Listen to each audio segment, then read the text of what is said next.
Okay, what I'd like to do today is give you a little bit of an update as to what we're doing with that new compressor. We did get it placed, and there it is. We were able to put it up top and out of the way. Powering it is, of course, it's 230 volt, 3-phase, also 400 well, the plate is here. Yeah. So it's 30 horsepower, 230 volt, 3-phase, 460 volt, 3-phase, 116 PSI, 127 CFM, and it's heavy, there's no doubt. Awesome. We got it up here. The Ford truck was able to get it up here without any trouble. We've got it properly reinforced. A little bit of room for storage down below, and it's in a future video I'll pop all these panels off so we can take a look. So the electrician was here yesterday, and hoo-ha, it's expensive to power this, which, you know, everything electricity is never inexpensive, and if it's, you know, 110, 220 circuit pulling, that kind of stuff, I can do that. And I am certainly not an electrician, but, you know, the fundamentals aren't too tricky, and I've not done any 3-phase work, so we're just going to hire somebody to do this. And I realize it's only one additional leg, but I've not played with it yet, so I'm not looking to learn. Plus, that is 30 horsepower, and I think it's, don't quote me, but I'm pretty sure that's going to come in at 100 amps. And with a safety factor, you know, of, I believe, 25%. You know, I want an expert to come in and do it. We'll pull it all off of that panel. That's no problem. So the compressor is up there. It's looking good. It went in, and we're going to be happy. And the reciprocators, I'm going to leave in place for right now. The air outlet is right on the side there at the tip of my finger, and we'll tee it right there. That's 1 inch coming off of the end of that. And I had asked a silly question if it needed a auto drain. It doesn't, of course, because it's a rotary pump and there's no tank. So that unit is going to continuously fill our 3 tanks. And because it has a 100% duty rating, you know, we'll see what happens. The most important thing is, at the tool, am I getting an adequate amount of cold air hitting the workpiece on this tool and the Desktop Max ATC that's over here? And I do have an announcement I'd like to make. I have ordered a second Desktop Max. The second one is not an ATC. I think I've actually mentioned this. It's not an ATC. As I had said earlier, I'm okay with one of them not being an ATC. We've got 2 3/4 pipes coming out here, which we ran through the dust collection closet on the back wall there.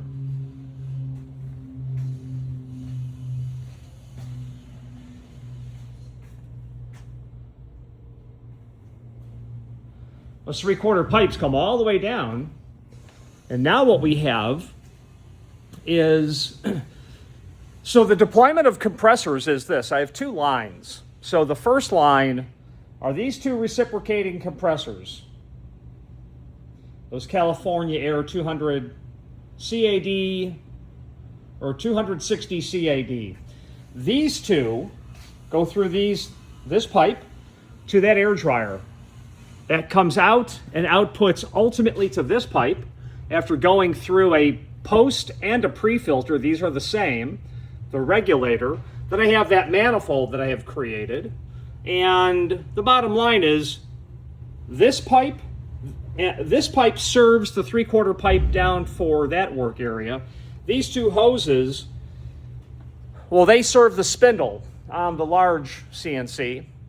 They also power a second cold air gun that I actually have installed that I rarely use, but I do use at times,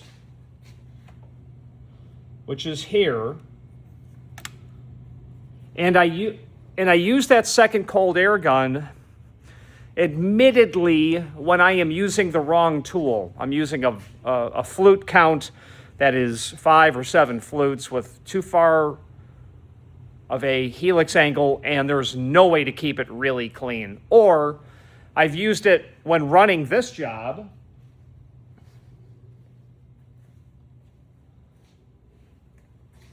And while I'm removing 5/8 wide and 13/16 deep, and it's running 24/7, there's no way to keep that cool. It's a single flute tool, but you're just continuously running it, and I'll throw that second cold air gun. So those two compressors really just handle tool changes.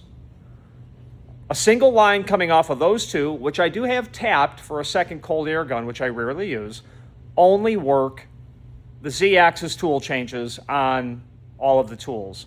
The small ATC, it's a small amount of CFM that's required for that. I don't recall what it is, but there's no problem with that. The crucial thing that I've done is I've removed the desiccant filters.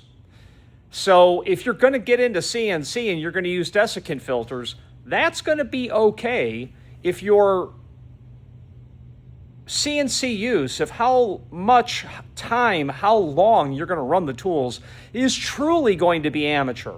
Meaning you're doing it 5 hours a week, you're fine. You can change out those desiccant filters, no big deal.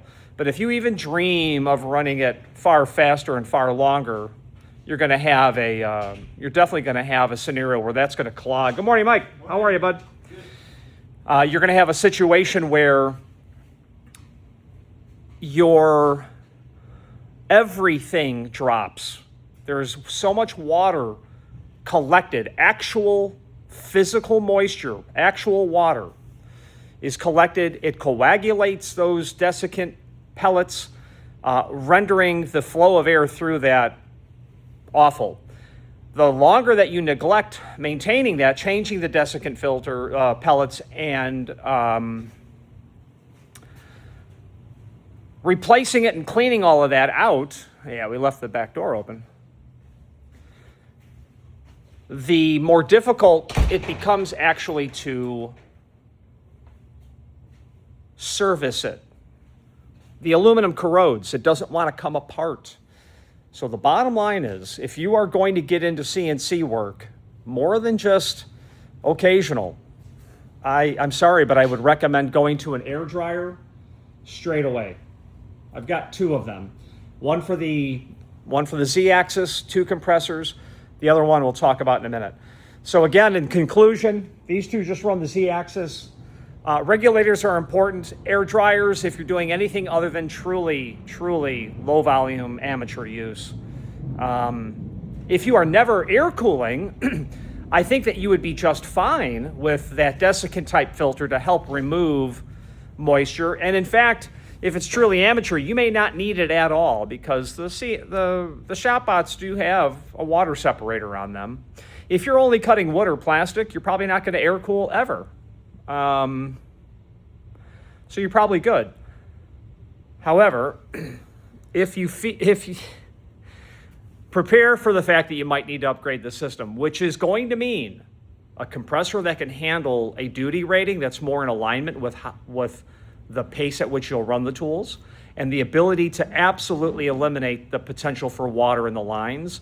The one thing that I have done that I know is not the best choice is I've got galvanized pipe everywhere that immediately introduces particulate into the system. The right answer is aluminum. Super expensive. And we'll cross that bridge when we get to it. For right now, galvanized pipe is not proving to be a problem for me.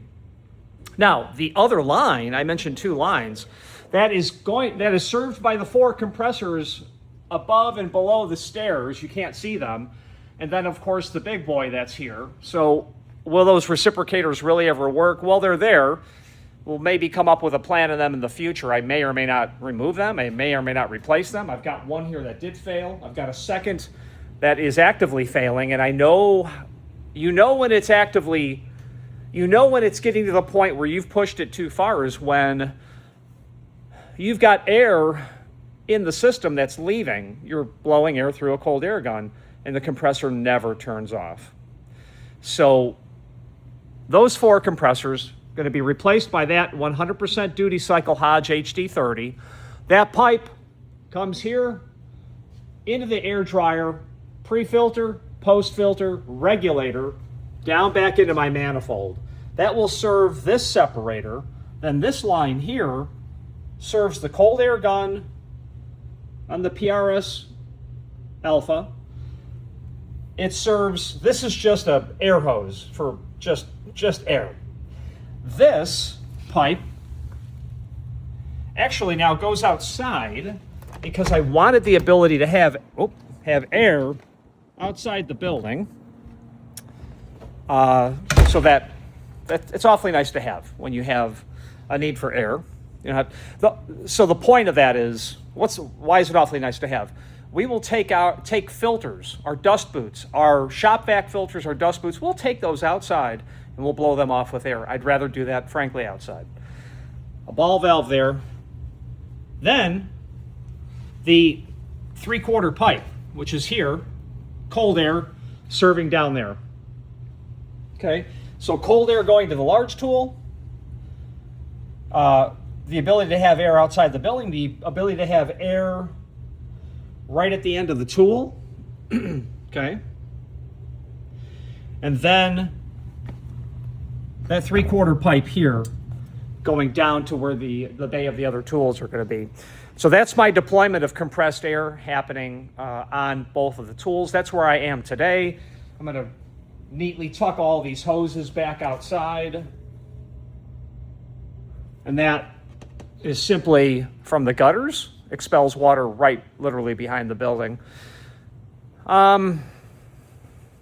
There's another project that I'm going to be starting on, and I guess I'll just allude to it, but I've got another blower motor, and I'm going to hang it from the ceiling, and I'm going to try a single 4-inch flex from the ceiling. Actually, I have a gimbal or a ball joint somewhere here. Well, I've got to find where I put that. So the next project is I'm going to try to get the chips pulled up vertically, then down, and then through the system. Cutting all of this aluminum really taught me a lot about the chip load size in terms of I was achieving the right chip load size, but that bigger 10,000ths chip really, really clings together. Very clumpy, and it was clogging everything. It has clogged everywhere. Anywhere where it was horizontal, it was backing up. Like this slight incline right here, it would all collect right here. So my logic is enough CFM to pull it vertically, and the rest should be downhill. And, oh, you know what? Let's just talk one more thing. I know I've mentioned it in the past, but I do have the ability to work right at the end of the tool, and I've added a larger monitor here. And the reason I've added that larger monitor is the resolution on these curved dowels is 39 something by whatever, 1800 something. So I've duplicated the top monitor and the little monitor. The problem is on a tiny monitor, it's impossible to see what you're typing into your whatever software. I was using these small little monitors here. They're just far, far too small. I have 2 of them. I don't remember the size. They may be 12-inch, and I'm going to use them on the small tools because the resolution of the laptop monitor will be more in accordance with the size of what's happening there. Anyway, we will report back when there's more to report back. Thank you very much. Bye-bye now.